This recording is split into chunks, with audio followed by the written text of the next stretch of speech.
পরিষ্কার বলতে চাই, হিন্দুরা এত সাহস কোথা থেকে পায়? মনে রাখতে হবে, হিন্দু ভাইদেরকে বলতে চাই, এইটা বাংলাদেশ সাম্প্রদায়িক সম্প্রীতির দেশ।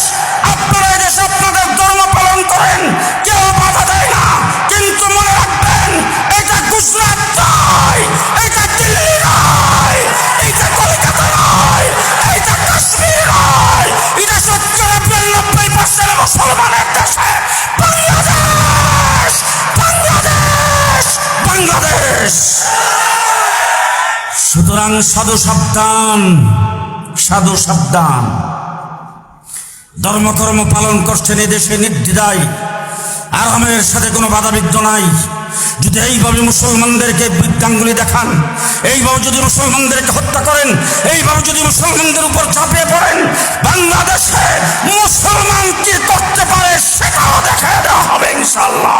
নাসরুম মিনাল্লাহ, ফাতহুন করিম, অবশ্যই মুমিনিন। আসসালামু আলাইকুম ওয়া রাহমাতুল্লাহ।